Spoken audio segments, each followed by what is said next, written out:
Perdí todo en una tarde de jueves. No fue un accidente, no fue una enfermedad, no fue nada que yo pudiera ver venir. Fue una llamada. Una llamada de 3 minutos que deshizo 50 años de trabajo. Mi nombre es Antonio Ferreira. Tengo 78 años. Y todavía hoy me despierto a las 6 de la mañana pensando en ese teléfono sonando.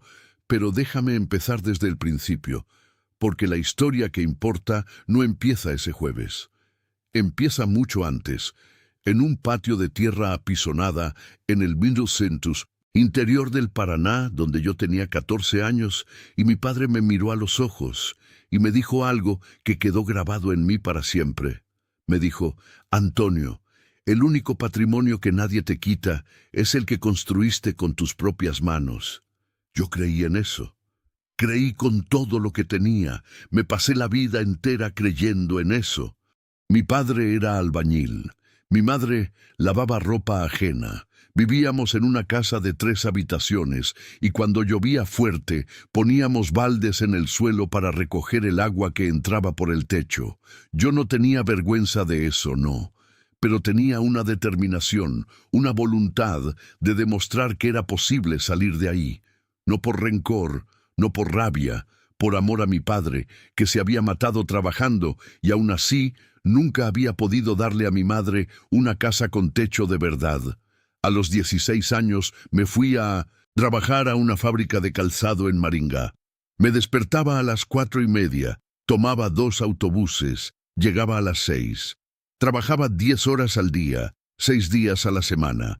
Los domingos iba a misa con mi madre, almorzaba con la familia, y por la tarde me quedaba estudiando por mi cuenta, porque la escuela regular la había dejado en el 2.º año de la secundaria. No había dinero para continuar. Entonces compraba libros usados en el mercado, leía todo lo que podía sobre comercio, sobre contabilidad básica, sobre cómo pensaba la gente de negocios. A los 22 años conocí a Marilene. Ella tenía 20 años, trabajaba en el almacén de su padre, vendía arroz, frijoles, azúcar, esas cosas. Era una muchacha sencilla, tranquila, con una sonrisa que parecía que ella sabía un secreto que nadie más sabía. Me enamoré en la primera semana. En 2 años estábamos casados. Ella trajo una tetera, una manta y un cuaderno de recetas de su madre. Yo traje una maleta con 2 mudas de ropa y un ahorro de 300 cruzeiros que había juntado durante meses. Alquilamos un cuartito en el fondo de la casa de una señora llamada Doña Cecilia, que cobraba barato porque le gustaba tener gente joven cerca. En ese cuartito nació nuestro primer hijo, Marcos, y fue en ese cuartito también donde tomé la decisión que lo cambiaría todo. Iba a abrir un negocio. No fue de un día para otro. Fueron 3 años juntando dinero, investigando, conversando con gente mayor que me dejaba sentarme a su lado en el bar y hacer preguntas. Un señor llamado Don Waldomiro, que tenía una tienda de abarrotes desde hacía 30 años, me enseñó más sobre negocios que cualquier libro. Él decía: Antonio, negocio bueno es el que conoces por dentro. No entres en nada que no puedas explicarle a tu esposa. Yo cargaba eso conmigo. A los 28 años, abrí una pequeña distribuidora de productos de limpieza. Éramos yo, Marilene y un camión viejo que compramos a mitad de precio porque el motor necesitaba revisión. Aprendí a hacer la revisión. Aprendí porque no había dinero para pagar mecánico. Desmontaba el motor los domingos, siguiendo un manual que un amigo me prestó, y lo volvía a montar tratando de no equivocarme. La primera vez tardé 3 domingos. La segunda tardé 1. Marilene se quedaba a mi lado pasándome las herramientas y diciéndome el nombre equivocado, y nos reíamos, y todo era muy difícil, y al mismo tiempo todo era muy bueno. El negocio fue creciendo despacio, no de un año para el otro no con un golpe de suerte. Fue creciendo porque yo honraba lo que prometía. Si decía que entregaba el miércoles, aunque para eso tuviera que dormir 4 horas. Si un cliente tenía un problema con un producto, yo lo resolvía antes de cobrar. Marilyn cuidaba las cuentas con una precisión que me asombraba. Ella no había estudiado contabilidad, pero tenía una cabeza que organizaba los números con una claridad que nunca vi en nadie. A los 35 años ya teníamos 12 empleados. A los 40 eran 43. A los 45, la distribuidora había crecido tanto que necesitamos construir un galpón propio, porque el alquiler del espacio que usábamos se había vuelto inviable. Yo mismo acompañé cada ladrillo que se colocaba en ese galpón. Iba a la obra todos los días antes de ir a la oficina. Sabía el nombre de cada albañil, sabía dónde estaba cada columna, sabía dónde iría cada pasillo de estantes. Cuando lo inauguramos, me quedé solo adentro a las 11 de la noche después de que todo el mundo se había ido, mirando ese techo alto, esas luces, y lloré. Lloré de una manera que solo había llorado antes cuando murió mi padre. Porque era eso, ¿sabe? Era la casa de techo de verdad que mi padre nunca pudo darle a mi madre, solo que construida de otra manera.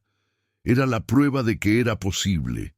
Eran 50 trabajadores con contrato firmado, con seguro médico, con aguinaldo al día. Era el nombre Ferreira escrito en la pared, con el mismo estilo de letra que yo había esbozado en un papel de estraza cuando tenía 26 años, y todavía no tenía nada más que una voluntad.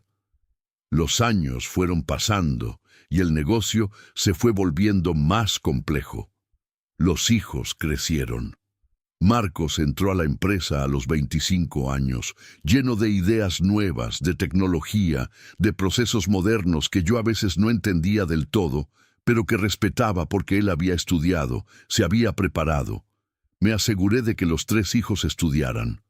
Me aseguré de eso de una manera que Marilyn a veces encontraba exagerada, pero yo sabía lo que era cargar un manual de mecánica prestado y aprender solo, porque no había tenido la oportunidad. No quería eso para ellos. Marilyn trabajó más tiempo del que yo quería. Ella decía que si se quedaba en casa iba a enloquecer. Se quedó hasta los 62 años. Cuando se fue, me entregó todas las carpetas de control que había llevado a mano durante 34 años, organizadas por mes, por año, con su letra pequeña en cada anotación. Eran 87 carpetas. Las puse en un estante de la oficina y cada vez que alguien nuevo entraba, yo las mostraba y decía: «Esto es la historia de lo que construimos, no las hojas de cálculo del ordenador, esas carpetas». A los 65 años empecé a pensar en jubilarme de verdad. Marcos ya conducía el día a día. Había una gerente nueva que él había contratado, una mujer muy capaz llamada la doctora Sandra, que modernizó varios procesos y trajo nuevos contratos importantes. La empresa estaba bien, estaba en realidad mejor que nunca. La facturación se había triplicado en 10 años. Habíamos expandido a 3 estados. Teníamos más de 200 empleados. Me fui alejando gradualmente. Primero iba una vez a la semana. Después una vez cada 15 días. Iba más para ver a la gente que para trabajar, para tomar un café con el personal antiguo de operaciones, para caminar por los pasillos del galpón que ahora tenía el doble del tamaño original. Me gustaba hacer eso. Me gustaba sentir que aquello estaba vivo, que crecía, que seguía adelante sin que yo necesitara estar ahí todos los días sosteniéndolo. A los 72 años, Marcos me llamó a una conversación. Nos sentamos en la sala de reuniones, él y yo, y me presentó una propuesta. Una empresa más grande, nacional, quería comprar el 60% de la distribuidora. No todo, el 60%. La idea era que ellos entraran con capital y estructura nacional y nosotros mantuviéramos el control operativo y la identidad regional. Marcos estaba animado, la doctora Sandra estaba animada.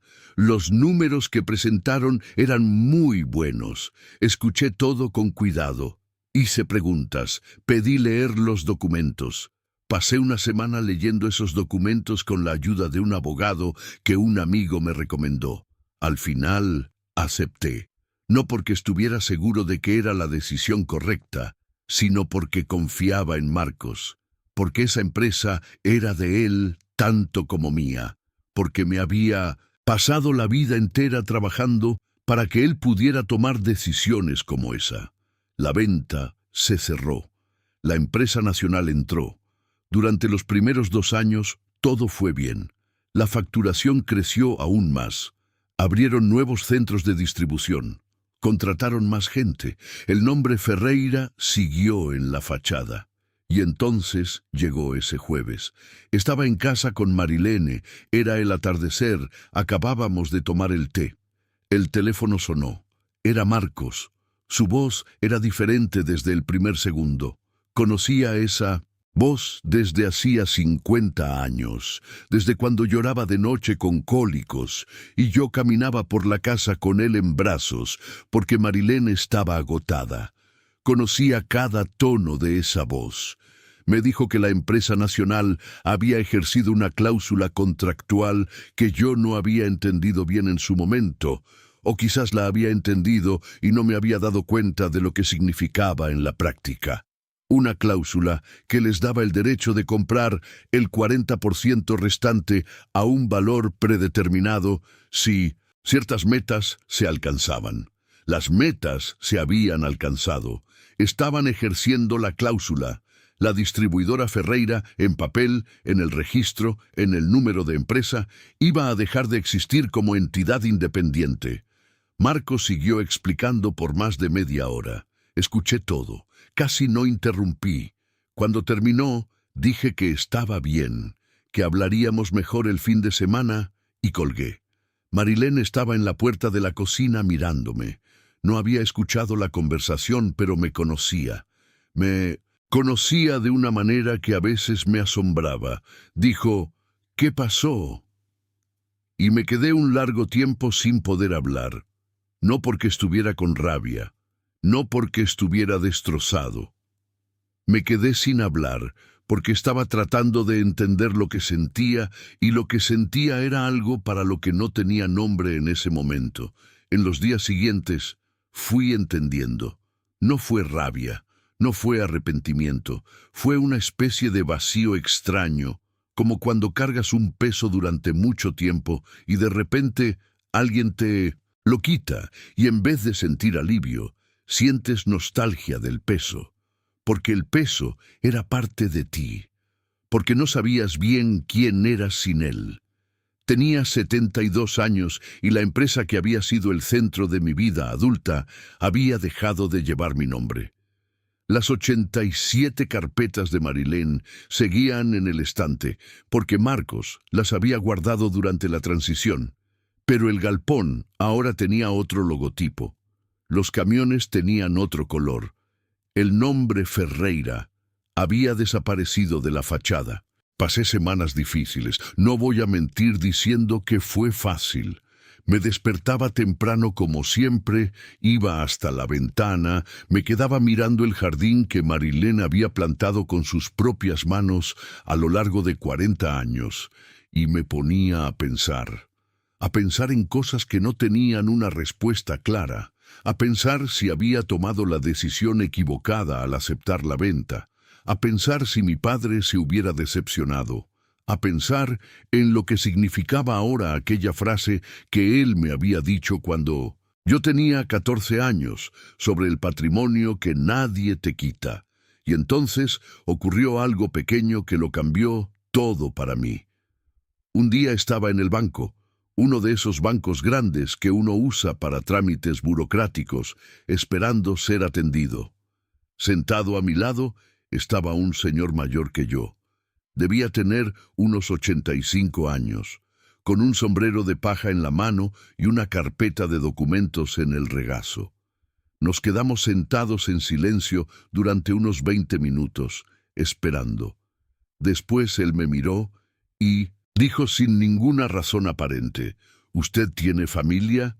Yo dije que sí. Él dijo, eso vale, y volvió a mirar al frente. Solo eso. Eso vale. Parece poco. Sé que parece poco. Pero esas dos palabras se quedaron dentro de mí de una manera que no puedo explicar bien hasta hoy, porque en ese momento entendí que había estado haciendo la cuenta equivocada. Me había pasado meses sumando lo que había perdido. El nombre en la fachada, el control, la identidad jurídica de la empresa, y no me había detenido a hacer la otra cuenta, la cuenta de lo que no había perdido. No había perdido a Marcos, no había perdido a mi hija del medio, Claudia, que vive a 10 minutos de mí y aparece cada semana con algo que hizo en la cocina. No había perdido al menor, Rodrigo, que es profesor de matemáticas y que tiene la misma manera de fruncir el ceño cuando está pensando que tenía mi padre. No había perdido a Marilén, que en ese jardín de 40 años plantó un rosal que florece cada septiembre como si fuera la primera vez. No había perdido a los 200 empleados que habían tenido contrato firmado, seguro médico, aguinaldo. Ellos habían tenido eso. Eso había ocurrido. Eso no podía deshacerlo ninguna cláusula contractual. No había perdido al albañil Antenor, que trabajó conmigo durante 22 años, y que cuando se jubiló me dijo que había podido comprar su casa propia gracias al trabajo en la distribuidora. Eso había ocurrido. Eso estaba hecho. No había perdido las 87 carpetas. Esas carpetas existían. Esas carpetas eran la historia de todo, letra por letra, número por número, en la caligrafía pequeña de Marilén. Y no había perdido el recuerdo de ese galpón en la noche de la inauguración, cuando me quedé solo adentro, a las 11 de la noche, y lloré. Ese momento había sido real. Ese momento había sido mío. Nadie podía comprar el 60% de un momento como ese. Creo que uno confunde mucho las cosas cuando es joven. Yo las confundí durante mucho tiempo. Uno cree que lo que fue construido está guardado en las paredes, en el logotipo, en el número de empresa, en el contrato, pero no está ahí. Lo que fue construido está guardado en las personas que fueron tocadas por eso. Está guardado en el albañil que compró su casa, en la familia que tuvo seguro médico, en el hijo que creció viendo a su padre llegar temprano y salir tarde, y que aprendió con eso algo sobre responsabilidad que ninguna escuela enseña. Mi padre tenía razón cuando dijo que el patrimonio que nadie te quita es el que construiste con tus propias manos. Solo que él no sabía, y yo tampoco sabía en ese entonces, que ese patrimonio no se queda en las paredes, se queda en las personas, se queda en el tiempo que pasaste con ellas, en lo que hiciste por ellas, en lo que ellas hicieron por ti.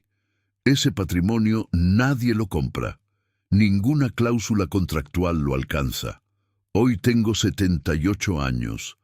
La distribuidora tiene otro nombre en la fachada desde hace 6 años. Marcos trabaja ahí todavía, en una posición de liderazgo y parece feliz. Marilene está bien, plantando en el jardín. Claudia vino ayer a traer un pollo asado que hizo porque tenía ganas de cocinar para ti, papá. Rodrigo me llamó esta mañana temprano para contarme que el alumno que pensaba que iba a reprobar sacó 7 en el examen final.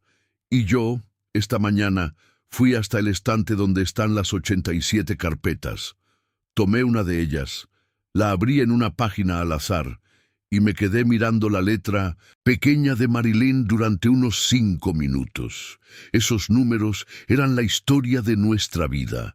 Esos números eran un hombre y una mujer que habían empezado con una tetera, una manta y un cuaderno de recetas, y habían construido algo que tocó a mucha gente. Eso nadie me lo quitó, eso jamás me lo van a quitar. Y si estás escuchando esto ahora, y si estás en medio de una construcción, sea lo que sea, un negocio, una familia, un sueño que todavía no tiene nombre, quiero decirte algo que tardé mucho y a tiempo en entender. Lo que estás construyendo no es el edificio, no es el contrato, no es el número en la cuenta. Lo que estás construyendo es el impacto que vas a dejar en las personas que crucen tu camino mientras construyes. Ese es el único patrimonio que nadie te quita. Cuídalo, cuídalo con más atención de la que le prestas a cualquier otra cosa.